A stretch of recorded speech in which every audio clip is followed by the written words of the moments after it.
நமஸ்தே, பெரியவா சரணம். இன்றைக்கி 68வது ஸ்லோகம் பார்க்க போகிறோம். முதல்ல 66, 67 தடவை சொல்லிவிட்டு புது ஸ்லோகத்தை ஆரம்பிக்கலாம். விபஞ்சாகாயந்தி விவிதமபதானம் பசுபதேஹ த்வயாரப்தே வக்தும் சலிதசிரசா சாதுவச்சனே ததீயைர்மாதுர்யைः अपलपिततन्त्रीकलरवां निजां वीणां वाणी निचुलयति चोलेन निभृतं कराग्रेण स्पृष्टं तुहिनगिरिना वत्सलतया गिरीशेनोदस्तं मुहुरधरपानाकुलतया करग्राह्यं शम्भोः मुखमुकुरवृन्तं गिरिसुते कथं कारं ब्रूमः तव चुबुकमौपम्यरहितम्. இப்போ 68வது ஸ்லோகத்துக்கு போவோம். இதில் மோஸ்ட்லி உங்களுக்கு வேர்டு ஸ்பிளிட்ஸ் எல்லாமே அந்த ஸ்லோகத்தினுடைய போக்கு அனுசரித்தே தான் வருது. விசேஷமாக மார்க் பண்ணுற மாதிரின்னு இல்லை. 3வது லைனில் மாத்திரம் ஸ்வதஸ்வேதா காலாகரு அப்படின்னு அந்த காலாகருவுக்கு அப்புறம் ஒரு பிரேக் எடுக்கிறோம். அதை மட்டும் வேணால் நீங்கள் மார்க் பண்ணிக்கலாம். பாக்கி அதில் எந்த சேஞ்சும் இல்லை. காலாகரு பகுல ஜம்பாலமலினான் அப்படியே தான் வார்த்தைகள் வரப்போகிறது. இப்போ ஃபஸ்ட் லைனில் ஆரம்பிப்போம். புஜாஸ்லேஷான் நித்யம் भुजाश्लेषान् नित्यं भुजाश्लेषान् नित्यं पुरदमयितुः कण्टकवती पुरदमयितुः कण्टकवती पुरदमयितुः कण्टकवती तव ग्रीवाधत्ते तव ग्रीवाधत्ते तव ग्रीवाधत्ते मुखकमलनालश्रियमियं मुखकमलनालश्रियमियं मुखकमलनालश्रियमियं. இந்த 3வது லைனில் வர வார்த்தை ஸ்வதஸ்வேதா காலாகரு அப்படின்னு இருக்கணும். இது சில பிரிண்டில் காலாகுருன்னு இருக்குது. கால அகரு அப்படிங்கிறது தான் கரெக்டாக இருக்கும். அதனால் கருன்னே இருக்கட்டும். அது மட்டும் நீங்கள் கரெக்ஷன் பார்த்துக்கோங்க. ஸ்வதஸ்வேதா காலாகரு स्वतश्वेता कालागरु स्वतश्वेता कालागरु बहुलजम्बालमलिना बहुलजम्बालमलिना बहुलजम्बालमलिना मृणालीलालित्यं मृणालीलालित्यं मृणालीलालित्यं वहति यदधोहारलतिका वहति यदधोहारलतिका वहति यदधोहारलतिका. இப்போ முழு லைனாக சொல்லுவோம். புஜாஸ்லேஷான் நித்யம் புரதமயிதுः கண்டகவதி भुजाश्लेषान् नित्यं पुरदमयितुः कण्टकवती भुजाश्लेषान् नित्यं पुरदमयितुः कण्टकवती तव ग्रीवाधत्ते मुखकमलनालश्रियमियं तव ग्रीवाधत्ते मुखकमलनालश्रियमियं तव ग्रीवाधत्ते मुखकमलनालश्रियमियं. स्वतश्वेता कालागरु बहुलजम्बालमलिना स्वतश्वेता कालागरु बहुलजम्बालमलिना स्वतश्वेताकालागरु बहुलजम्बालमलिना मृणालीलालित्यं वहति यदधोहारलतिका मृणालीलालित्यं वहति यदधोहारलतिका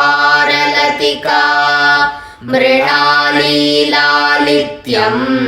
वहति यदधोहारलतिका. அடுத்தது ரெண்டு ரெண்டு லைனாக சொல்லுவோம். भुजाश्लेषान्नित्यं पुरदमयितुः कण्टकवती तव ग्रीवाधत्ते मुखकमलनाळश्रियमियम्. भुजाश्लेषान्नित्यं पुरदमयितुः कण्टकवती तव ग्रीवाधत्ते मुखकमलनालश्रियमियम्. भुजाश्लेषान्नित्यं पुरदमयितुः कण्टकवती तव ग्रीवाधत्ते मुखकमलनालश्रियमियम्. स्वतश्वेताकालागरु बहुलजम्बालमलिना मृणालीलालित्यं वहति यदधोहारलतिका. स्वतश्वेताकालागरु बहुलजम्बालमलिना मृणालीलालित्यं वहति यदधोहारलतिका. स्वतश्वेताकालागरु बहुलजम्बालमलिना मृणालीलालित्यं वहति यदधोहारलतिका. அடுத்தது முழு ஸ்லோகமாக ரிப்பீட் பண்ணுவோம். भुजाश्लेषान्नित्यं पुरदमयितुः कण्टकवती तव ग्रीवाधत्ते मुखकमलनाळश्रियमियम्. स्वतश्वेताकालागरु बहुलजम्बालमलिना मृणालीलालित्यं वहति यदधोहारलतिका. भुजाश्लेषान्नित्यं पुरदमयितुः कण्टकवती तव ग्रीवाधत्ते मुखकमलनालश्रियमियम्. स्वतश्वेताकालागरु बहुलजम्बालमलिना मृणालीलालित्यं वहति यदधोहारलतिका. भुजाश्लेषान्नित्यं पुरदमयितुः कण्टकवती तव ग्रीवाधत्ते मुखकमलनालश्रियमियम्. स्वतश्वेताकालागरु बहुलजम्बालमलिना मृणालीलालित्यं वहति यदधोहारलतिका.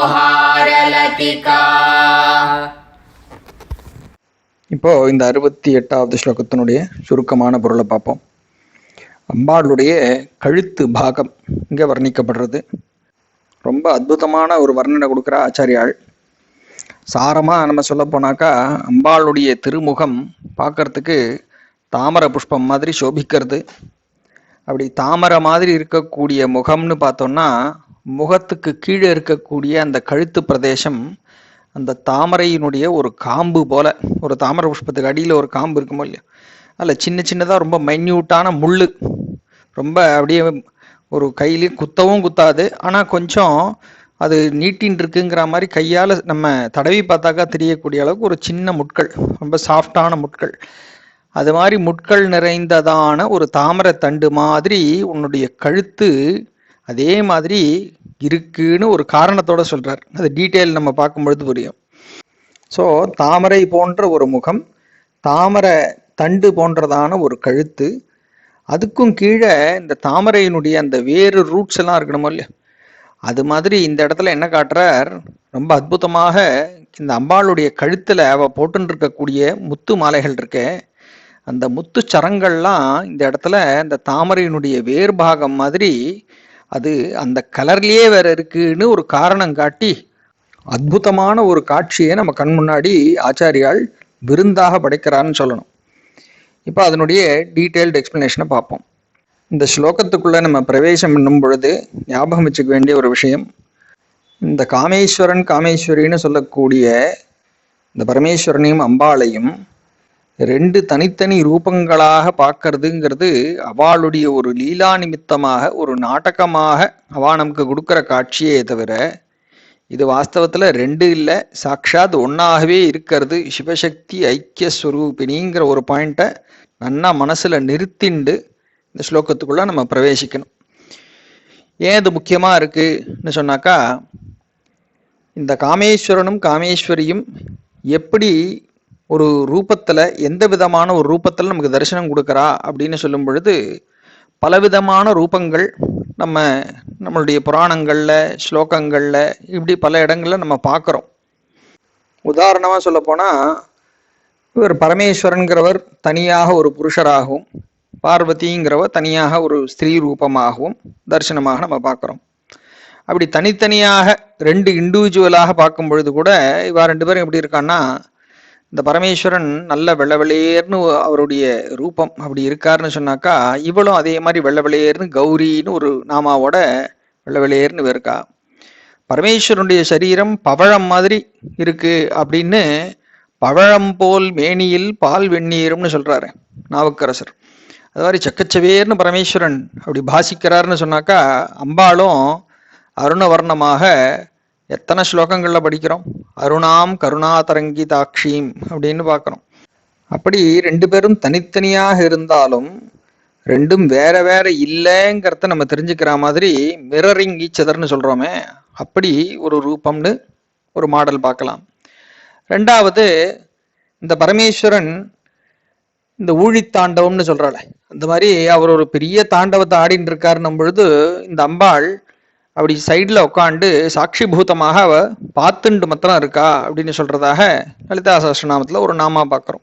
மகேஸ்வர மகாகல்ப மகா தாண்டவ சாட்சினின்னு சாட்சி பூதமாக பார்த்துட்டு இருக்கா அப்படிங்கிறதாக. அதுக்கு அடுத்த நாமாவிலேயே மகா காமேஷ மகிஷின்னு சொல்றது. அப்போ இவர் ஒரு ராஜாவாக இவர் உட்காண்டிருக்கார், மகிஷியாக மகாராணியாக யாருக்கு, காமேஸ்வரனுடைய மகிஷியாக பக்கத்திலேயே அவ உட்காண்டிருக்கா அப்படிங்கிறதாக. ரெண்டு பேரும் ஒரு பெரிய சிம்ஹாசனத்துல தர்பார்ல அவ ரெண்டு பேரும் பக்கத்து பக்கத்துல உட்காந்து தரிசனம் கொடுக்குறா அப்படிங்கிறதாக அது ஒண்ணு பார்க்கிறோம். லாஸ்ய பிரியான்னு சொல்றதாக இன்னொரு இடத்துல இவர் பரமேஸ்வரன் ஒரு நடனம் ஆடின்னு இருக்காருன்னு சொன்னாக்கா அவர் நடராஜா இல்லையா, அவர் மகேஸ்வர மகாகல்ப மகா தாண்டவ சாட்சினின்னு சாட்சியாக இவ பார்த்துட்டு இருந்தாங்கிறது போய் லாஸ்ய பிரியான்னு பெண்களுக்கே உண்டானதான ஒரு நளினத்தோடு கூடியதான லாஸ்யம்னு சொல்லக்கூடிய அந்த நடனத்தை ஆடுபவளாகவும் அதில் பிரியமுள்ளவளாகவும் அம்பாள் இருக்கான்னு அதுவும் ஒண்ணு பார்க்கிறோம். அப்ப இவர் நடராஜாவாக இவர் ஒரு பக்கம் ஒரு டான்ஸ் ஆடிட்டு இருந்தாருனாக்கா, இவளும் என்ன சும்மா இருப்பலான்னு இவள் ஆடாத ஆட்டமான்னு சொல்ற மாதிரி லோகத்தையே ஆட்டி வைக்கிறவளாகன்னா இவ இருக்கா. அந்த அம்பிகையும் அந்த நடனத்தில் நாட்டம் உள்ளவளாக அவளுடைய ஒரு நடனம் இருக்குங்கிறதாக ஒரு பக்கம் பார்க்கிறோம். இப்படி தனித்தனியாக ஒன்றாக சேர்ந்து அதே மாதிரி ரெண்டு பேரும் லீலையில் ரமித்தவர்களாக இப்படி நிறைய பொசிஷன்ஸ்லாம் நம்ம பார்க்கிறோம். எல்லாத்தையும் தாண்டின ஒரு ஸ்வரூபமாக இப்படி ரெண்டு பேரும் தனித்தனி இல்லப்பா சாட்சாத் ஒன்னேதான்னு சொல்ற மாதிரி அர்த்தநாரீஸ்வர ஸ்வரூபம்னு ஒரு ரூபம் பார்க்கிறோம். அர்த்தநாரி பாதி உடலை பெண்ணாக உடையவர் அப்படின்னு சொல்லலாம். அப்படி பரமேஸ்வரன் தன்னில் இடப்பாகத்தை அம்பாளுக்கு கொடுத்தார்னு சொல்றதாக நம்ம அது பெருமையா பரமேஸ்வரனுக்கு பெருமையா சொல்றோம். வாஸ்தவமா புரிஞ்சுக்கிறவளுக்கு தான் தெரியும், இவர் கொடுக்கறதும் இல்லை அவ வாங்கிக்கிறதும் இல்லை, ரெண்டும் எப்பவுமே ரெண்டாக இல்லை ஒன்னாவே தான் இருந்துட்டு இருக்கு. அந்த ஒன்னே ஒன்னாக இருக்கக்கூடிய பராசக்தியே தான் புருஷ ரூபமாக பரமேஸ்வரனாக நமக்கு ஒரு தரிசனத்தையும் கொடுத்துண்டு தாயாராக இருந்து அம்பாளாகவும் லோக மாதாவாக இருந்துட்டு நமக்கு தரிசனத்தை கொடுத்து நம்ம எல்லாரையும் காப்பாத்தின்னு இருக்கு.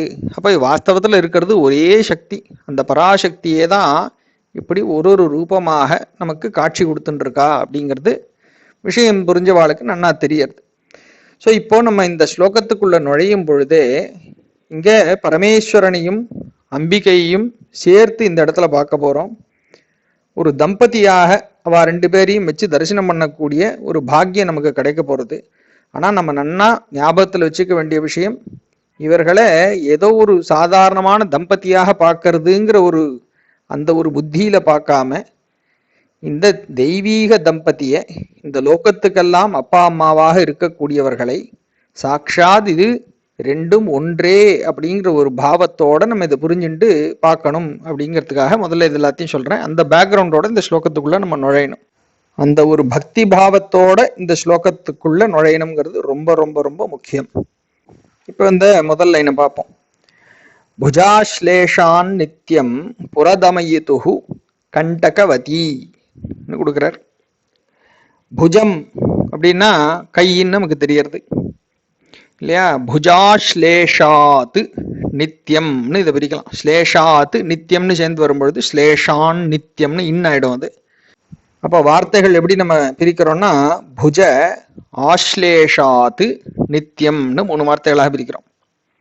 இப்போ புஜம்னா கை, ஆஸ்லேஷாத் ஆஸ்லேஷம்னாக்கா தொடுவது, அணைப்பது, ஆலிங்கனம் செய்வது, அப்படி இன் க்ளோஸ் கான்டாக்ட்னு சொல்றோமே அந்த மாதிரி ஒரு நெருங்கின ஒரு பந்தத்துல நெருங்கின தொடர்புல இருக்கிறது இங்க ஆஸ்லேஷம். அப்போ புஜ ஆஸ்லேஷாத் நித்தியம்னாக்கா நித்தியம் எப்பவும் தொடர்ந்து அப்படிங்கிறது நமக்கு நம்ம தமிழ்லேயே அப்படித்தானே யூஸ் பண்றோம். நித்தியம் இதே வேலையா போச்சு சார் அப்படின்னு சொல்றோம். ஆனால் என்ன, எப்பவும் இதே தான் நடந்துட்டு இருக்குங்கிற ஒரு அர்த்தத்தில் யூஸ் பண்றோம். அப்போ புஜாஸ்லேஷான் நித்தியம்னு சொல்லும் பொழுது கரத்தினுடைய தொடர்ந்த எப்பொழுதும் தொடர்ந்து கொண்டிருக்கிற கரத்தினுடைய ஒரு அணைப்பினால் அல்லது தொடர்பினால்னு இங்க அர்த்தம் பண்ணிக்கலாம். அப்ப யாரோ ஒருத்தர் தன்னுடைய கையினால எப்பவும் அப்படியே தொட்டுண்டே இருக்கா அல்லது அணைச்சுட்டே இருக்கா அப்படிங்கிறதாக முதல் போர்ஷன். யாரு பண்றா, யார எப்படி பண்றா அப்படிங்கிறத அடுத்த 2 வார்த்தைகள். புரதமயிதுஹு, புறம்னு சொன்னாக்கா முப்புறங்கள் அப்படின்னு நம்ம முன்னாடியே பார்த்துருக்கோம். பரமேஸ்வரனுக்கு விசேஷமாக புறமதிதுஹுன்னு ஒரு நாமா 7ஆம் ஸ்லோகத்துல பார்த்தோம். கொணத்காஞ்சி தாமான்னு சொல்லக்கூடிய அந்த ஸ்லோகத்துல புரஸ்தாத் ஆஸ்தாம்னஹ புறமதிது ராஹோ புருஷிகான்னு பார்த்தோம் இல்லையா? இந்த புறமதிதுஹுன்னு சொல்லக்கூடிய ஒரு நாமா, இந்த புறங்களை எரித்தவர் அழித்தவர்னு சொல்றதாக ஒரு நாமா இருக்கு. அதே மாதிரி புறங்களுக்கு எதிரி, அவர்களுக்கு எதிரியாக இருந்து அழிச்சவர்னு சொல்றதுனால புற அரின்னு சொல்றதுனால புராரின்னு அவருக்கு ஒரு நாமா இருக்கு. இந்த இடத்துல அதே மீனிங்கை கொடுக்கக்கூடியதாக இன்னொரு வார்த்தை இங்க பிரயோகம் பண்றார் ஆச்சாரியால். புற தமயிதுஹுன்னு கொடுக்கிறார். தமம்னு சொல்லும் பொழுது ஒரு தமம் சமம்னு சொல்லக்கூடியதான சில குவாலிட்டிஸ்ல அது வருது. அப்போ தமம்னா ஒரு அடக்குதல்னு சொல்லக்கூடியதாக நம்ம புரிஞ்சுக்கலாம். புற தமயிதுஹு, புறங்களை அடக்கினவரான ஜெயித்தவரான இந்த இடத்துல நம்ம அர்த்தம் பண்ணலாம். சாக்ஷாத் இந்த பரமேஸ்வரனை எடுத்து சொல்லக்கூடிய ஒரு நாமா. அப்போ இப்படி கையை போட்டுன்னு இருக்கிறவர் யாருங்கிறத இந்த இடத்துல எடுத்து சொல்லிட்டார். புரதமயிதுஹுன்னு சொல்லக்கூடிய பரமேஸ்வரன் தான் அப்படி கையை போட்டுன்னு இருக்கார். சரி, அவர் கையை போட்டிருக்காருன்னு சொன்னாக்கா யார் மேல கையை போட்டிருக்க முடியும்? மகா காமேஷ மகிழ்ச்சியாக பக்கத்துல ஒருத்தி உட்காந்துருக்காளே, அவ்வளவுதானே இங்க தரிசனம் பண்ணிட்டு இருக்கோம். அப்போ அவ பேர்ல இவர் கையை போட்டுண்டு இப்படி உட்கார்ந்துருக்கார் அப்படிங்கிற அந்த ஒரு காட்சி இப்ப மனசுல நம்ம தரிசனம் பண்ணிக்கணும். இடப்பாகத்தை அவர் கொடுத்துருக்கார் அப்படிங்கிற மாதிரி இந்த இடத்துல இடது பக்கத்துல மனைவி உட்காண்டிருக்கா. சாக்ஷாத் அம்பாள் அங்க உட்காண்டிருக்கா தர்பார்ல.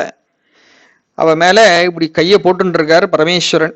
இடது கையை அவ கழுத்துங்கிட்டக்க இப்படி போட்டுன்னு இருக்கார் அப்படிங்கிற ஒரு பாயிண்ட் இப்போ மனசுல வச்சு நம்ம தரிசனம் பண்ணுவோம்.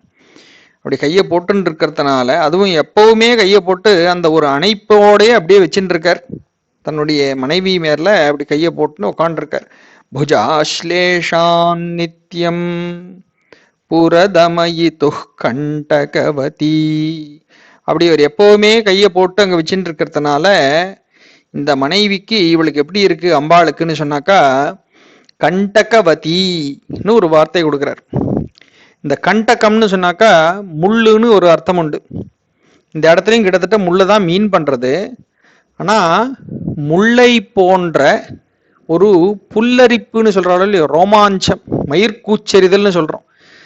அந்த போன ஸ்லோகத்திலே பார்த்தோம், இந்த லஜ்ஜான்னு சொல்லக்கூடிய அந்த ஒரு வெட்கம்ங்கிற ஒரு தன்மையை பற்றி சொல்கிறதுனால பரமேஸ்வரன் இப்படி அம்பாளுடைய தாடை பிடிச்சு அப்படி தூக்குறாருங்கிற ஒரு பாயிண்ட்டை சொல்லும் பொழுது நம்ம அந்த ஒரு பாயிண்ட்டை பார்த்தோம், இந்த வெட்கம்ங்கிறது எப்படி இருக்குன்னு. இப்போ அந்த வெட்கமும் இருக்கு, கூடவே இவர் அப்படி கழுத்துல எப்படி கையை வச்சுட்டே இருக்கார், கையை போட்டுன்னு இருக்கார். அந்த ஒரு ஆலிங்கனம் அப்படிங்கிற ஒரு பாயிண்ட் இருக்கும் பொழுது அந்த ஒரு அணைப்புல உடம்பெல்லாம் அப்படி புல்லரித்தவளாக அம்பாள் இருக்கா அப்படிங்கிற ஒரு பாயிண்ட் தான் இங்க சொல்றார். அப்படி புல்லரிக்கிறதுன்னு சொல்ற நிலைமை ஏற்படும் பொழுது மயிர்கூச்செறிதல்னு சொல்றோம் இல்லையா, அப்படி உடம்புல அந்த கூஸ் பம்ப்ஸ்ன்னு சொல்றோம், அப்படி கொஞ்சம் அந்த முடியெல்லாம் சிலுத்துண்டாப்புல அப்படி தூக்கிண்டு நிக்கிறதே, அந்த ஒரு நிலையை இந்த இடத்துல சொல்றார். அம்பாளுடைய கழுத்து பிரதேசம் எப்படி இருக்கு, கழுத்துல இவர் கையை போட்டிருக்கார். போட்டதுனால அந்த கழுத்து பிரதேசத்துல இருக்கக்கூடிய அந்த சின்ன சின்ன ரோமங்கள், கண்ணுக்கு தெரியாத சூக்ஷ்மமாக இருக்கக்கூடிய சின்ன சின்ன ரோமங்கள் எல்லாம் அப்படியே மயிர்கூச்செறிஞ்சுட்டு ரோமாஞ்சத்துல அப்படியே புல்லரிச்சுண்டு அப்படியே சின்ன சின்ன முள்ளு மாதிரி அப்படியே நிக்கிறதாம். அப்படி நிற்கக்கூடிய புல்லரிப்பு கொண்டவளாக இங்க உக்காண்டிருக்கா அம்பாள்னு நமக்கு தரிசனம் பண்ணி வைக்கிறார். நினைச்சு பார்க்கணும், இப்போ எப்படிப்பட்ட ஒரு ஓமை, எப்படிப்பட்ட ஒரு ரூபத்தை நமக்கு இங்க ஆச்சாரியால் கண் முன்னாடி காட்சிப்படுத்துறார் அப்படின்னு ரசிச்சுண்டே அடுத்த லைனுக்கு போவோம். அப்படியே அம்பாளை நேர்ல பாக்குறாரோ நான் பார்த்துட்டே சொல்றார், தவ கிரீவா தத்தே, உன்னுடைய, தவங்கிறது உன்னுடைய, ஏன்னா நேர்ல பாக்குறதுனால தவ கிரீவா, கிரீவம்னு சொன்னாக்கா இங்க கழுத்து, சுக்ரீவன் அவருக்கு ஒருத்தருக்கு பேர் இருக்குன்னு சொன்னாக்கா அழகான கழுத்தை உடையவர் அப்படிங்கிறதுனால சுக்ரீவன், அழகான கழுத்தை உடையவர் அப்படின்னு ராமாயணத்துல வர அந்த கேரக்டர் நம்ம பார்க்கிறோம். சரி, இங்க ஒருத்தர் உட்காண்டிருக்காரு, கழுத்துல கையை போட்டுன்னு உட்காண்டிருக்காரு, அவர் எப்படின்னாக்கா அவர் கழுத்து தான் ரொம்ப பாப்புலர் ஆச்சே, ஸ்ரீகண்டன், நீலகண்டன் எல்லாம் அவருக்கு பேரு. அபிராமி அந்தாதியில இவருடைய அந்த கழுத்தை குறிக்கிற மாதிரியே சொல்லி ரொம்ப அழகா ஒரு பாட்டு ஒண்ணு பண்றார் அபிராமி பட்டர். வெறுக்கும் தகைமைகள் செய்யினும் தம் அடியாரை மிக்கோர் பொறுக்கும் தகைமை புதியதன்றே. அதாவது வெறுக்கக்கூடிய வேலைகளை பண்ணா கூட தன்னுடைய அடியார்களை பரவாயில்ல போனா போறதுன்னு மன்னிச்சு அவளையும் பரவாயில்லன்னு கூட சேர்த்துண்டவளாக நீ தானே இருக்க, யாரையும் வேண்டான்னு ஒதுக்கி வைக்கிறது இல்லையே, எல்லாத்தையும் பொறுத்துண்டு பரவாயில்ல பரவாயில்லன்னு இருக்கிறவளான்னு தான் இருக்கேன்னு சொல்லிட்டு அதுக்கு எக்ஸாம்பிளா யாரு கொடுக்குறார், சாட்சாத் பரமேஸ்வரன் அவர் சொல்றார். புது நஞ்சை உண்டு கருக்கும் திருமிடற்றான் இடப்பாகம் கலந்த பொன்னே, மறுக்கும் தகைமைகள் செய்யினும் யானுன்னை வாழ்த்துவனே. புது நஞ்சை உண்டு, புத்தம் புதுசா நஞ்சை கடைஞ்சு பார்க்கடல்ல இருந்து வெளில வர்றது, வந்த உடனே ஃப்ரெஷ்ஷா இருக்கேன் நன்னா இருக்குன்னு சொல்லி வாங்கி வாயில போட்டுன்றார் இவர் இல்லையா. அந்த கதை எதுக்காக பண்ணாருங்கிறதெல்லாம் இருக்கட்டும், லோகத்தை காப்பாத்துறதுக்கு சாட்சாத் பரமேஸ்வரனுடைய அனுகிரகம்ங்கிறது இருக்கு. இங்க அவர் விளையாட்டா சொல்ற மாதிரி புது நஞ்சை உண்டு, ஃப்ரெஷ்ஷா அப்படி எடுத்திருக்கிற ஒரு விஷத்தை என்னமோ வெண்ணையை கடைஞ்சி எடுத்து கொடுக்குற மாதிரின்னு சொல்லி வாங்கிட்டு அதை வாயில போட்டுட்டார். போட்டதை கழுத்தை தாண்டி போகாம நீ கை வச்சதுனால அது அங்க நின்னுதுங்கிற ஒரு பாயிண்ட் இங்க உள்ள சொல்லியும் சொல்லாம இங்க இந்த வார்த்தையில கொடுக்கிறார். புது நஞ்சை உண்டு கருக்கும் திருமிடற்றான், கருத்து போனதான அந்த ஒரு கழுத்தை உடையவன் ஒருத்தர் இருக்காரு, அவருடைய இடப்பாகம் கலந்த பொன்னேன்னு கூப்பிடுறார். அதனால இவருடைய கழுத்து எல்லா பக்கமும் ரொம்ப பாப்புலர். நீலகண்டன் அப்படிங்கிறது இந்த கண்டம்னு சொன்னாலும் கழுத்து தான், அதே கண்டம்ங்கிறதுக்கு ஒரு ஆல்டர்னேட் வேர்டு தான் கிரீவம்ங்கிறது. நீல கிரீவா சிதி கண்டாஹா அப்படின்னு வேதத்துல கூப்பிடுறது. அப்போ நீலகிரீவன்னும் அவருக்கு பேரு பரமேஸ்வரனுக்கு. இந்த இடத்துல அந்த கிரீவம்ங்கிற ஒரு வேர்டு தான் இங்க யூஸ் பண்றார். தவக்ரீவா தத்தே, தத்தேங்கிற வேர்டுக்கு கொண்டுள்ளது, தரித்துள்ளது அப்படின்னு இங்க மீன் பண்ணலாம். அப்போ உன்னுடைய கழுத்தானது இதை கொண்டுள்ளது, ஏதோ ஒண்ணுத்த வச்சுட்டு இருக்கு, ஏதோ ஒண்ணுத்த காமிக்கிறதுன்னு சொல்றதாக ஆரம்பிக்கிறார். என்னங்கிறது அந்த செகண்ட் லைனுடைய பாக்கி வார்த்தைகள். முக கமல நாள ஸ்ரீயமியம், முகனாக்கா திருமுகம்ங்கிறது தெரிகிறது நமக்கு, கமலம்னா தாமரைங்கிறது புரிஞ்சுட்டு இருக்கோம். நாள ஸ்ரீயம் இயம்னு பாக்கி வார்த்தைகள். இந்த இயம்ங்கிறத கூட எடுத்து தவக்ரீவாவோட சேர்த்துடலாம். இயம்னா இந்த. அப்போ உன்னுடைய இந்த கழுத்தானது கொண்டுள்ளது. தவக்ரீவா தத்தே கூட ஈயத்தை தூக்கி அங்கே போட்டுடலாம். இப்போ பாக்கி இருக்கிற வார்த்தைகள் நாளஸ்ரீயம். நாளங்கிறது இந்த தண்டு. அப்போ தாமரையினுடைய தண்டுன்னு சொல்கிறோமே அதுக்கு நாளம்னு பேர். ஸ்ரீயம்னாக்கா அழகு. அப்போ இதெல்லாத்தையும் சேர்த்து பார்க்கும்போது நமக்கு என்ன தெரியறது? தவ இயம் கிரீவா தத்தே, உன்னுடைய இந்த கழுத்தானது எதை கொண்டுள்ளதாக எப்படி விளங்குகிறதுன்னு கேட்டா முக கமல நாளஸ்ரீயம். உன்னுடைய திருமுக தாமரைக்கு நாளமாக தண்டாக ஒரு அழகுடன் விளங்குகிறது. உன்னுடைய திருமுகமே தாமரையாகும். அந்த திருமுகத்தினுடைய தாமரையினுடைய தண்டாக இந்த ஒரு கழுத்து விளங்குகிறது. அந்த ஒரு அழகை இது பிரதிபலிக்கிறதுன்னு சொல்றதாக ஒரு அர்த்தம் இங்க கொடுத்திருக்கார். இப்போ முகத்தாமரை ஆயிடுத்து, தாமரையினுடைய தண்டாக அந்த அழகான கழுத்து. அந்த தாமரையுடைய தண்டாக எதுக்கு இங்க சொல்றார் அப்படிங்கிறதையும் நம்ம இங்க ரசிச்சு பார்க்கலாம். என்ன அங்க ஃபைன் பாயிண்ட்னு கேட்டா, தாமரை தண்டு எப்படி இருக்கும்? மெல்லிசா அப்படி அவ்வளோ மிருதுவானதாக இருக்கும் இல்லையா? அவ்வளோ ஒரு ஃபைனா இருக்கும் அது. அந்த மிருதுவான தாமரத்தண்டுலையும் கூட சின்ன சின்னதான முட்கள் நம்மளால கையால தடவி பார்த்தா ஃபீல் பண்ண முடியும். அது கையை ஒரு கீறக்கூடிய முட்களாகவும் இருக்காது. ஆனா சின்ன சின்னதா நம்ம கையால ஃபீல் பண்ணக்கூடியதான ஒரு மைன்யூட்டான முட்கள் இருக்கு. அப்போ அதனால எந்த பாதகமும் இல்லை. ஆனா அதுவே அந்த தண்டுக்கு ஒரு அழகையும் கொடுப்பதாக அது இருக்கு. அது மாதிரி இந்த இடத்துல கண்டகவதின்னு ஒரு வார்த்தை கொடுத்தாரு ஃபர்ஸ்ட் லைன்ல. அந்த மாதிரி மயிர்கூச்செறிந்ததனால், அந்த ஒரு புல்லரிப்பு ஏற்பட்டதனால் சின்ன சின்ன அந்த ரோமங்கள் அப்படி கண்ணால சட்டுன்னு பார்க்க முடியாத, ஆனா இப்படி தாமரையில நம்ம ஃபீல் பண்ணாதான் தெரியும்னு சொல்றோம் இல்லையா? அந்த மாதிரி சின்ன சின்னதான அந்த ரோமங்கள் அப்படி புல்லரிப்பு அடைந்ததனால் சின்ன சின்ன முட்கள் மாதிரி இருக்கக்கூடிய இந்த கழுத்து பிரதேசம் இருக்கு உனக்கு சொல்றதாக. எல்லா கவிகளும் முகம் பார்க்கறதுக்கு சந்திரன் மாதிரி இருக்கு, தாமரை மாதிரி இருக்குன்னு எல்லாம் ரொம்ப ஈஸியா எல்லாரும் சொல்ல முடியும். அது நிறைய இடத்துல நம்ம பார்த்துருப்போம். ஆச்சாரியர்களுடைய ஸ்பெஷாலிட்டி இங்க என்னன்னா, தாமரை மாதிரி முகம் இருக்குன்னு சொன்னா அந்த தாமரையை தாங்கக்கூடிய ஒரு காம்பு வேணுமோ இல்லையோ, இந்த காம்பு இதுதான்ப்பா சாட்சாத் இங்க பார்த்துக்கோ, தரிசனம் பண்ணிக்கோ. அவ்வளவு மென்மையான மெலிதான அழகான அந்த கழுத்து இருக்கே, இந்த கழுத்தையே தான் சாட்சாத் அந்த தாமரையினுடைய காம்புன்னு நமக்கு அடையாளம் பண்ணி காமிக்கிறார். சரி, இதோட முடிஞ்சுதா இந்த கவித்துவம்னு கேட்டா இல்லை. இன்னும் டீப்பா போறார், இன்னும் ஆழமா போறார். இது யாரும் நினைச்சே பார்க்க முடியாத மாதிரியான ஒரு கவித்துவ சிகரத்துவம் இங்க பார்க்க போறோம். என்னன்னு கேட்டா, தாமரை ரொம்ப ஈஸியா நம்ம சொல்லிட முடியறது. தாமரை தண்டே சாதாரணமா கவிகள் யோசிக்கிறது இல்லை. ஆனா இந்த தாமரை தண்டு எங்கேருந்து வருதுன்னு அதனுடைய ரூட்டை பார்க்க போனோம்னாக்கா, எப்படி ஒரு அதனுடைய பேஸை நம்ம எப்படி எஸ்டாப்ளிஷ் பண்றது ஒரு கவிதையில, அதுவும் ஒரு ஓமையாக நம்ம இங்க தாமரையை எடுத்து கொண்டு சொல்லிட்டு இருக்கோம். அப்ப தாமரைக்கு ஏதோ ஒரு ரூட் இருக்கோ இல்லையோ, எங்கேருந்து தாமரை முளைக்கிறதுன்னு கேட்டா நமக்கே தெரியாது இல்லையா? பாதி பேர் நம்ம தாமரை புஷ்பத்தை வாங்கிட்டு வரோம், பூஜைக்கு யூஸ் பண்றோமே தவிர, இந்த தாமரை எங்க முளைக்கிறது, இதுக்கு எதான விதை இருக்கா, இதுக்கு ஏதாவது வேர் இருக்கா, இப்படிங்கிற விஷயங்களே நம்மள பாதி பேருக்கு தெரியாது. நம்ம அதை பத்தி யோசிக்கிறது இல்லை, சிந்தனையில் இல்லை. இப்போ ஏதோ ஒரு குளத்துல முளைக்கும், தாமரை முளைக்கும் அப்படின்னு நம்ம நினைச்சுட்டு இருக்கோம். என்ன தமிழ்ல யூஸ் பண்ணக்கூடிய ஒரு ஃப்ரீக்வெண்ட்லி யூஸ்டு ஒரு சொல்லாடல்னு சொல்றோமே, சேற்றில் முளைத்த செந்தாமரைன்னு. அந்த மாதிரி ஏதோ ஒரு சேத்துல முளைக்கிறது. தாமரை பார்க்கறதுக்கு அவ்வளோ அழகா இருக்கு. அது சேத்துல முளைச்சா கூட அந்த சேற்றினுடைய ஒரு விஷயங்கள்லாம் அதுல அண்டாமைக்கு அவ்வளோ அழகா இருக்கு அப்படிங்கிற மாதிரி நம்ம அந்த வார்த்தையை யூஸ் பண்றோமே தவிர, எப்படி அது முளைக்கிறது, அதனுடைய வேர் என்ன, ரூட் என்ன அப்படிங்கிற ஒரு சிஸ்டத்தை பத்தி நமக்கு சாதாரணமா அதை பத்தி நினைக்கிறது இல்லை.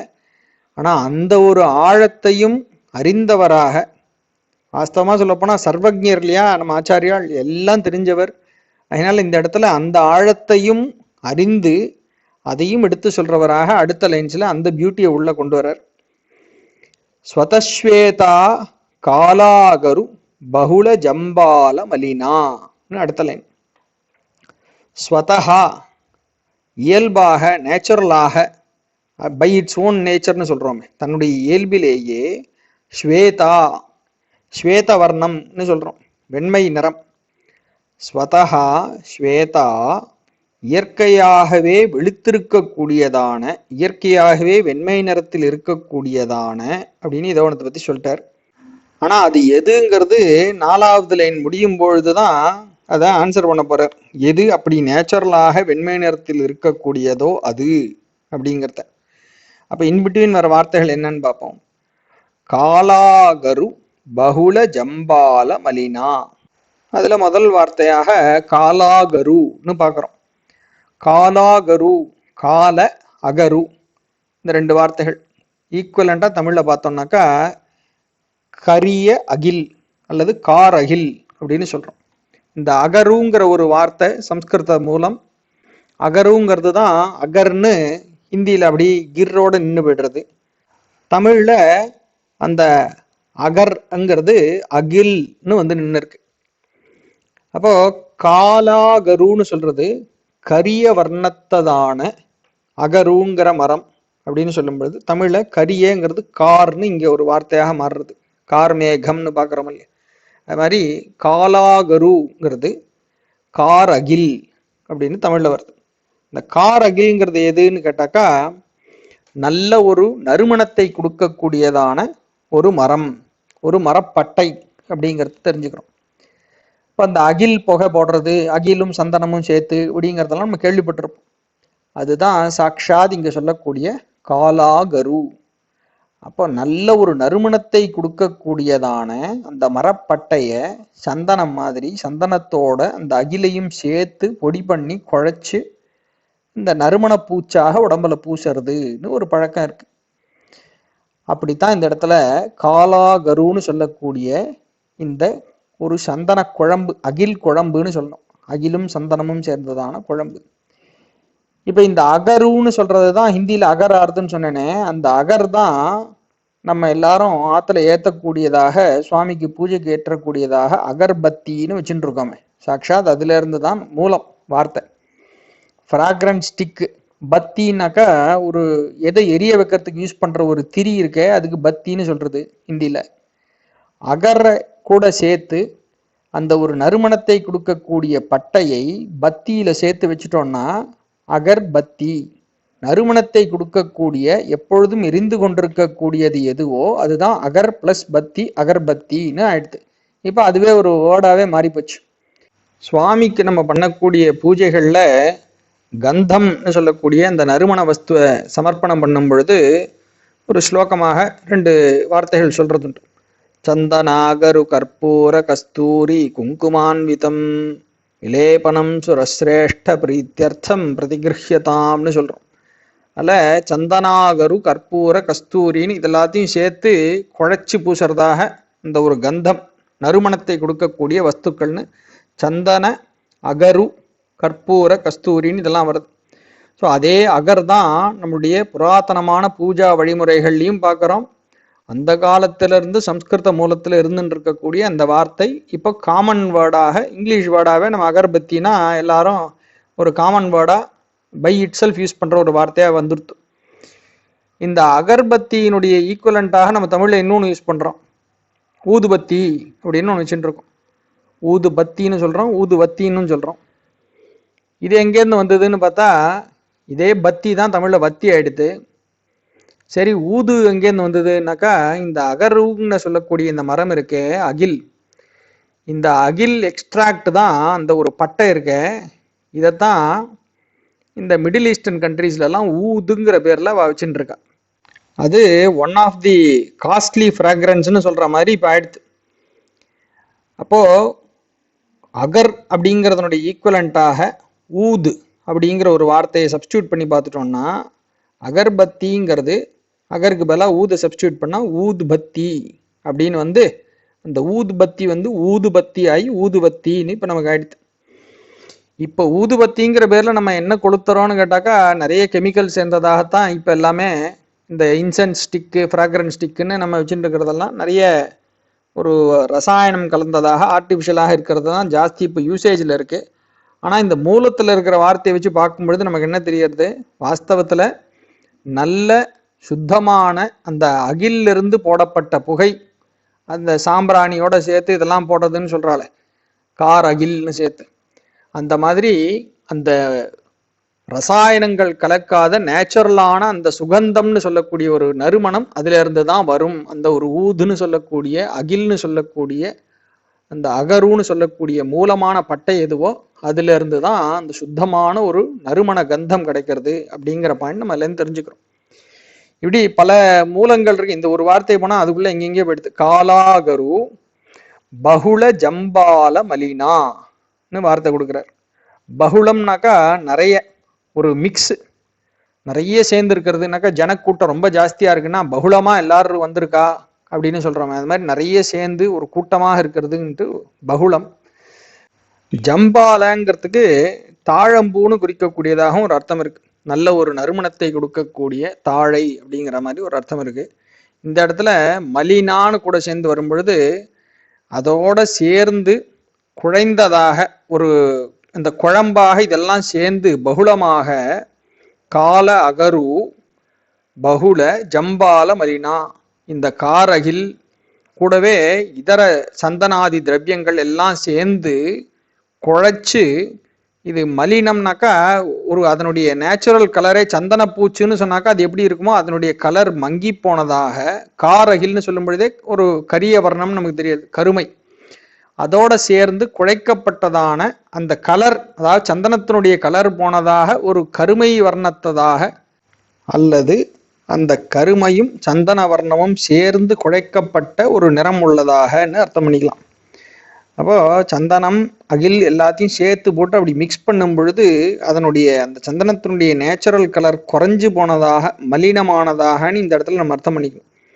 அப்போ ஜம்பால மலினா, காலாகரு பகுள ஜம்பால மலினா, நிறைய இதை போட்டதுனால இதனுடைய கலர் காலாகருன்னு சொல்லும் பொழுதே கால வர்ணம், கருப்பு வர்ணமாக இது இருக்கு இல்லையா, அதையும் நிறைய சேர்த்து போட்டு எல்லாத்தையும் குழைக்கும் பொழுது அந்த சந்தன பூச்சினுடைய கலரும் கொஞ்சம் மலிஞ்சு போனதாக, தமிழ்லேயே அப்படிதான் சொல்றோம், மலிஞ்சு போச்சுன்னா குறைஞ்சு போச்சுன்னு சொல்றோம்ல, அப்படி குறைஞ்சதானதாக கலர் அப்படி மங்கி போயிருக்கு. இப்போ சந்தனம்னாக்கா இப்படி பளிச்சுன்னு அந்த ஒரு நிறம் இருந்திருக்கணும். ஆனா இந்த காரையில் நிறைய சேர்த்ததுனால அதனுடைய கலர் கொஞ்சம் மங்கி போச்சு, மலிஞ்சு போனதாக ஒரு நிறத்துக்கு வருது. அப்ப எப்படி இருக்கும், சந்தன குழம்பு அந்த பேஸ்ட் மாதிரி இதெல்லாத்தையும் சேர்த்து நிறைய காரகில போட்டு சேர்த்து மிக்ஸ் பண்ணும் பொழுது கருத்து போய் கொஞ்சம் பார்க்கறதுக்கு அதனுடைய நிறம் எப்படி இருக்குன்னாக்கா ஒரு குழம்பு, ஒரு பூச்சு அப்படின்னு சொல்லக்கூடிய அந்த குழம்பு அசப்புல இந்த சேரு மாதிரி, அதாவது எதுக்காக அப்படி சேருன்ற ஒரு எக்ஸ்பிளனேஷன் கொடுக்குறார் அப்படின்னா அடுத்த லைனை பார்த்தோன்னு தெரிஞ்சிடும். பார்க்கறதுக்கு அது மாதிரி இருக்குன்னு ஒரு கம்பேரிசன் கொடுத்துருக்காரு. இப்போ 4வது லைன் என்ன சொல்றார், மிருணாளி லாலித்யம் வஹதி யததோ ஹார லதிகா அப்படின்னு முடிக்கிறார். இதுல முதல்ல வரக்கூடிய அந்த மிருணாளிங்கிற ஒரு வார்த்தை நமக்கு கொஞ்சம் பரிச்சயமானதுதான். லலிதா சஹஸ்ரநாமத்துல மிருணாள மிருதுதோர் லதா அப்படின்னு ஒரு நாமா வருது. அம்பாளுடைய கைகள் எப்படி இருக்கு, மிருணாள மிருது, அப்படிப்பட்டதான கொடி மாதிரி லதாவாக இருக்குன்னு சொல்ற. மிருணாளம்னு சொன்னாக்கா தாமரை கொடி, தாமரை தண்டும் கீழ் அப்படியே போகக்கூடிய அந்த கொடி, தாமரை கொடின்னு சொல்லலாம், தாமரை தண்டில் ஓடக்கூடிய நூல்னு கூட சொல்லலாம். அது மாதிரியான அத்தனை மிருதுவானதான கைகள் அப்படின்னு அம்பாளுடைய கைகளை சொல்றது. இப்ப மிருணாளினாக்கா இந்த தாமரை கொடியினுடைய அந்த ஒரு தண்டிலிருந்து போகக்கூடிய கொடியினுடைய பாகம்னு நம்ம தெரிஞ்சுக்கிறோம். அது எவ்வளோ அழகா இருக்கும், எவ்வளவு மென்மையாக இருக்குங்கிறத இந்த ஒரு எக்ஸ்பிளனேஷன்ல லலிதா சஹஸ்ரநாமத்தை வச்சு நம்ம தெரிஞ்சுக்கலாம். நம்ம பார்த்ததில்லைன்னு சொன்னாலும் மிருணாளினா எப்படி இருக்குன்னு தெரிஞ்சுக்கலாம். லாலித்யம், லலிதம், லலிதா அப்படிங்கிற வார்த்தைகள் எல்லாமே அழகுங்கிற எடுத்துக்காட்டாக இருக்கு. அழகுன்னு சொன்னாக்கா லலிதம் நேர, அது லாலித்யம். நீங்க இந்த இடத்துல அதை அழகா எக்ஸ்பேண்ட் பண்ணி இந்த வார்த்தையா கொடுக்கிறார், மிருணாளி லாலித்யம். அப்ப அந்த தாமரை கொடியினுடைய அல்லது அந்த தாமரை தண்டின் உள்ளே இருக்கக்கூடிய அந்த மென்மையான ஒரு நூல் இருக்க, தாமரை தண்டினுடைய நூல், அது மாதிரின்னு கூட இங்க அர்த்தம் பண்ணலாம். அதனுடைய அழகு எப்படியோ அது மாதிரி இருக்குன்னு சொல்றதாக இங்க அர்த்தம். மிருணாளி லாலித்யம் வஹதி யததோஹாரலதிகா. வஹதினாக்கா அந்த அழகை சுமக்கிறது, அந்த அழகை வகிக்கிறது அப்படின்னு இங்க அர்த்தம் பண்ணலாம். எது அப்படி வகிக்கிறது? யததோ ஹார லதிகா, யததஹா பிளஸ் ஹார பிளஸ் லதிகா சேர்த்து வரும்போது யததோன்னு போயிடும். யததஹா, யத்து பிளஸ் அதஹான்னு பிரிக்கலாம். சேர்த்து வந்தாக்கா யததஹான்னு இந்த இத்து வந்து தாவா மாறிடும். அப்போ எதன் கீழ், அதஹானா கீழே, அப்போ எதன் கீழ் உள்ளதான, இப்போ எதன் கீழ் உள்ளதானன்னா முதல் 2 லைன்ல கழுத்தை பத்தினா சொல்லியிருக்காரு. அப்ப எந்த கழுத்தின் கீழ் உள்ளதான ஹார லதிகா, லதிகான்னா கொடி, ஹாரம்ங்கிறது மாலை, கழுத்துல போட்டுக்கக்கூடிய ஹாரம்னு நம்ம சொல்றோம். அப்போ கழுத்திலே போட்டு இருக்கக்கூடியதான உன்னுடைய அந்த மாலைகள் இருக்கு, அது கொடி மாதிரியான மாலைகளாக, அது நேச்சுரலா என்ன கலர்ல இருந்திருக்கும்னு கேட்டா 3வது லைன் ஆரம்பத்துல சொன்னாரு ஸ்வதஸ்வேதான்னு. தன்னுடைய நேச்சுரல் கலர்னு சொன்னாக்கா நல்ல வெள்ளை வெள்ளையர்னு வெண்மை நிறத்ததாக அந்த மாலைகள் இருந்திருக்கணும். அது கொடி மாதிரி உன் கழுத்தின் கீழே அப்படி படர்ந்துட்டு கிடக்கு. அப்போ தாமரையினுடைய நேச்சர், அந்த தாமரையினுடைய ஒரு கல்டிவேஷன் எப்படி இருக்கும்னு பார்த்தாக்கா, அந்த ஒரு சேற்று குழம்பு மாதிரி இருக்கக்கூடிய அந்த ஒரு குளத்துல மேலாக நமக்கு தாமரை கண்ணுக்கு தெரிஞ்சிடுறது, தாமரை தண்டும் ஓரளவுக்கு நம்ம பார்க்குறோம். அதை எப்படி பிடுங்கி எடுப்பா அப்படின்னு பார்த்தா, அதனுடைய அடியில நீளமாக அடியில போகக்கூடியதாக கிட்டத்தட்ட 6-8 அடிக்கு போகக்கூடியதாக அந்த கீழே போகக்கூடிய அந்த கொடி தண்டு அவ்வளவு தூரம் போகும். அதனுடைய ரூட் அங்க இருக்கும். அப்ப அந்த சேற்று குழம்புன்னு சொல்லக்கூடியது ஒரு மாதிரி அந்த ஒரு கருப்பும் இதுவும் சேர்ந்ததாக அந்த ஒரு குழம்பு, அடியில போகக்கூடிய அந்த நாளம், அந்த தண்டு நீளமா அடியில அவ்வளவு தூரம் போகக்கூடியது, உள்ள இருக்கக்கூடியது இந்த சேற்று குழம்புல சேர்ந்ததுனால அந்த ஒரு கருத்த வர்ணத்தோட அது இருக்க போறது. ஆனா அது வெளியில பிடிங்கி எடுத்தாக்கா அது அழகா அதனுடைய நேச்சுரல் கலர்னோ அந்த கலர்ல தான் இந்த லோட்டஸ் ரூட்டுங்கிறது இருக்கும். லோட்டஸ் ரூட் பார்த்தோம்னா வாஸ்தவத்துல அது வெள்ளை கலரா தான் இருக்கும். அதுவே இப்போ வந்து ஒரு கன்சியூம் பண்ணக்கூடியதாக எடிபிள் ஐட்டமா லோட்டஸ் ரூட்டுங்கிற தாமரை தண்டு, அதை வச்சு வடாம் வத்தல்லாம் இருக்கு. அதே மாதிரி மருத்துவத்திலையும் உபயோகப்படக்கூடியதாக இந்த தாமரை தண்டு அந்த ரூட்டுங்கிறதெல்லாம் யூசேஜ்ல இருந்துட்டு இருக்கு. அப்போ அதனுடைய நேச்சர், அதனுடைய கலர் எப்படி இருக்கும்னா பை டிஃபால்ட்டு ஸ்வதஸ்வேதான்னு சொல்ற மாதிரியே தான் அதுவும் இருக்கும். அந்த வெள்ளை கலராக தான் அது இருக்கும். ஆனால் அந்த சேற்றுக்கு நடுவில் அது கிடக்கிறதுனால அதனுடைய கலர் மங்கி போனதாக, அந்த ஒரு குழம்பின் நிறம் என்னவோ அந்த நிறம் உள்ளதாகத்தான் அது இருக்கும். வெளியில எடுத்தால் அதனுடைய நேச்சர்னா நமக்கு தெரியும். அதே எக்ஸாம்பிள் இங்கே கொண்டு வந்து கம்பேர் பண்ணி அற்புதமாக எந்த கவியும் நினைச்சு பார்க்காத ஒரு ஆழத்துக்கு இங்கே ஆச்சாரியர் நம்மளை கொண்டு போய் இதை ரசிக்க வைக்கிறார்.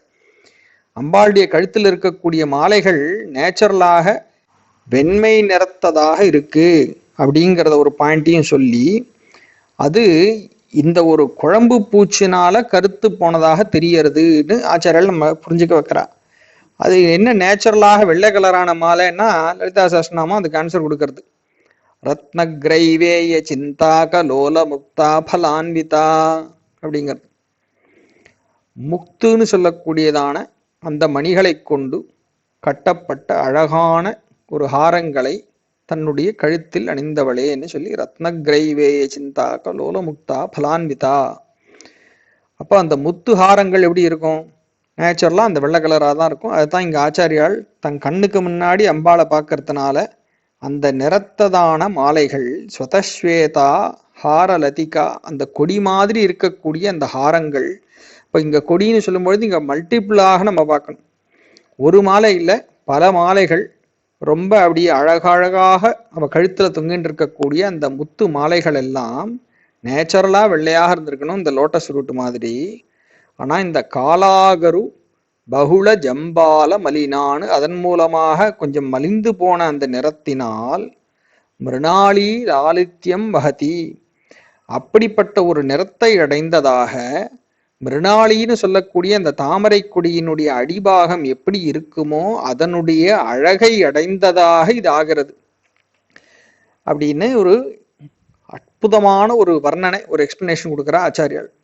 ஸோ என்ன ஆறுது, இது தன்னுடைய கலர் போயிருந்தாலும் அந்த கலர் மாத்திரம் இங்க விஷயம் இல்லை. இந்த மிருணாளிக்கே உண்டான ஒரு அழகு, ஒரு லலிதம்னு சொல்லக்கூடிய அந்த ஒரு பியூட்டி இருக்க, அது எப்படி வார்த்தைகள்னால வர்ணிக்கிறது? இந்த தாமரை தண்டினுடைய அழகுன்னு நம்ம கூட நினைச்சு பார்த்துட்டோம்னாக்கா தெரிஞ்சிடும் இதனுடைய அழகு எப்படின்னு. ஒரு கம்பேரபிள் பாயிண்ட் ஒன்று கொடுத்துட்றாரு. அது மாதிரி கலர், இந்த சேற்று குழம்பு மாதிரி இந்த கலர் இப்படி மங்கி போனாலும் இந்த தாமரை நூலினுடைய அழகு அல்லது தாமரை கொடியினுடைய அழகை சுமப்பதாக உன்னுடைய அந்த ஹாரங்கள், அந்த கொடிகள் அந்த மாதிரி இருக்குன்னு சொல்லி இங்க அந்த வர்ணனையை பூர்த்தி பண்றார். அம்பாளை இந்த தாமரையோட சேர்த்து சேர்த்து நிறைய வர்ணனைகள் நம்ம பார்த்துருப்போம். இன்ஃபேக்ட் லலிதா சஹஸ்ரநாமத்திலே ஒரு 10-20 நாமாக்கு மேல இருக்கு. ராஜீவலோச்சனாங்கிறது, பத்மநயனாங்கிறது, இந்த தியான ஸ்லோகத்திலேருந்து ஆரம்பிச்சு எங்கெங்க எவ்வளோ சொல்ல முடியுமோ அந்த தாமரையோட சேர்த்து சேர்த்து அம்பாளை பத்தி நிறைய சொல்லிகிட்டே வந்துட்டு ஒரு ஸ்டேஜ்ல நளினின்னு ஒரு வார்த்தையும் சொல்லி முடிச்சிடுறது. நளினின்னாக்கா அவளுடைய அங்கம் முழுக்க அப்படியே தாமரை மலராகவே, ஒரு தாமரை குவியலை கொண்ட போட்டு வச்சாக்கா அந்த தாமரையே முகமாக, தாமரையே கையாக, தாமரையே காலாகன்னு அப்படி தாமரை குவியலா இருந்தா எப்படி இருக்குமோ சாக்ஷாத் அப்படியே அத்தனை மிருதுவாக தாமரை குவியலே தன் உடலாக கொண்டவள் தான் நளினின்னு அங்க அம்பாளுக்கு பேர். இப்படி பல நாமாக்கள் நம்ம லலிதா சஹஸ்ரநாமத்துல பார்க்கிறோம். எல்லாரும் இந்த ஒரு தாமரையை சம்பந்தப்படுத்தி தாமரை போன்ற முகம், தாமரை போன்ற கை காலுன்னு சொல்ல முடிஞ்சா கூட இந்த எக்ஸ்டென்ட்டுக்கு அந்த தாமரையினுடைய அடுத்தபடி வரைக்கும் இதை அழைச்சிட்டு போய் தாமரையினுடைய தண்டு, அதுக்கும் கீழே இருக்கக்கூடிய அந்த தாமரை கொடி, அந்த வேறு வரைக்கும் அழைச்சிட்டு போய் நம்ம அவ்வளோ ஆழமாக ரசிக்க வைக்கக்கூடியதுன்னு சொன்னா சாக்ஷாத் நம்ம ஆச்சாரியால் ஒத்தரால மத்தரம்தான் முடியுங்கிறத நம்ம அறுதிட்டு சொல்லலாம். வேற எங்கேயும் நம்ம இப்படிப்பட்ட ஒரு ஒரு கவிதையினுடைய ஆழத்தையும் பொருள் ஆழத்தையும் நம்ம பார்க்கவே முடியாதுங்கிறத தைரியமா சொல்லலாம். அப்படிப்பட்ட ஒரு அற்புதமான ஒரு கவித்துவ சிகரமாக இந்த ஸ்லோகத்தை நம்ம கொண்டாடலாம். சரி, இதுல அவ்வளோ கவிதை ஆழம்தான் இருக்கான்னு கேட்டா அதையும் தாண்டி இன்னும் ரொம்ப டீப்பான சில விஷயங்கள் எல்லாமும் இந்த ஸ்லோகத்துக்குள்ள இருக்கு. குருமுகமாக மட்டுமே தெரிந்து கொள்ளக்கூடியதாக சில விஷயங்கள், யோக சாஸ்திர சம்பந்தமான சில விஷயங்கள் அப்படிங்கிறதெல்லாம் ஒரு இலைமறை காய்மறையாக கொடுத்துருக்கார் அப்படிங்கிறதையும் இந்த இடத்துல நம்ம ஹிண்ட் பண்ண வேண்டிதான் இருக்கு. ஏன்னா இந்த மிருணாளின்னு சொல்லக்கூடிய ஒரு வேர்ட் அவர் யூஸ் பண்றதே கான்சியஸா தான் யூஸ் பண்றார் அப்படிங்கிறத நம்ம சொல்லணும். உதாரணமாக மகாலட்சுமியினுடைய சஹஸ்ரநாமாவளியில ஒரு நாமா வருது, இடா பிங்களிகா மத்தியா மிருணாளி தந்து ரூபிணியை நமஹா அப்படின்னு. இந்த யோக சாஸ்திரத்துல சொல்ற மாதிரி இடைன்னு ஒரு நாடி, பிங்களைன்னு ஒரு நாடி, அதுக்கு நடுவில் சுஷும்னான்னு சொல்லக்கூடியதாக ஒரு யோக நாடின்னு ஒன்று பற்றி சொல்றது. இந்த விவரங்கள்லாம் நம்ம விநாயகர் அகவலில் அந்த எக்ஸ்பிளனேஷனில் கொஞ்சம் யோக சாஸ்திர விஷயங்கள்லாம் சொல்லியிருக்கோம். அதில் இந்த டாப்பிக்கு நீங்கள் கேட்டிருக்கிறதுக்கு வாய்ப்பு இருக்குது. அந்த சுஷும்னான்னு சொல்லக்கூடிய ஒரு நாடி தான் இங்கே மிருணாளி தந்து ரூபிணின்னு அந்த ஒரு நாடியில் போகக்கூடியவளாக, குண்டலினின்னு சொல்லக்கூடிய ஒரு சக்தியாக அதில் டிராவல் பண்ணுறவளாக, இடா பிங்களிகா மத்தியா மிருணாளி தந்து ரூபிணி. தந்துனாக்கா ஒரு நூல், நூலிழை பரிமாணமாக இந்த குண்டலினின்னு சொல்லக்கூடிய சக்தி டிராவல் பண்றதுன்னு சொல்றது. சுஷும்னான்னு சொல்லக்கூடிய மத்தியில போகக்கூடிய நாடியில அந்த மிருணாளி தந்து ரூபிணியாக இருக்கக்கூடியவளேன்னு சொல்லி மகாலட்சுமிக்கு சஹஸ்ரநாமாவளியில நம்ம ஒரு நாமா பார்க்கிறோம். அப்ப அந்த மிருணாளின்னு சொல்லக்கூடிய ஒரு வேர்டை கான்சியஸா இங்க ஆச்சாரியர் யூஸ் பண்றான்னா நம்ம கூடவே கனெக்ட் பண்ணி பார்க்க வேண்டியதாக லலிதா சஹஸ்ரநாமத்தில் இருக்கக்கூடிய இன்னொரு நாமாவும் நம்ம கனெக்ட் பண்ணி தெரிஞ்சுக்கலாம். பிசதந்து தனீயசி அப்படின்னு ஒரு நாமா வருது. அதனுடைய மீனிங்லையும் கிளியரா ஒரு தாமரை தண்டில் உள்ள இருக்கக்கூடிய ஒரு சின்ன அந்த நூல் எப்படி இருக்கோ அந்த ஒரு தாமரை நூலினுடைய பரிமாணமாக அத்தனை மென்மையானவளாக, அதுவும் எங்க வருது அந்த நாமா, மகாசக்தி குண்டலினி பிசதந்து தனீயசின்னு நாமா வருது, சேர்ந்து வருது. இந்த குண்டலினிங்கிற நாமாவுக்கு அடுத்ததாக பிசதந்து தனீயசி. அப்ப அதுல இருந்து நம்ம என்ன தெரிஞ்சுக்கிறோம், அந்த தாமரை நூலிழை பரிமாணமாக இருக்கக்கூடிய அந்த குண்டலினி சக்தியாக இருப்பவளேன்னு சொல்றதாக இதை புரிஞ்சுக்கிறோம்.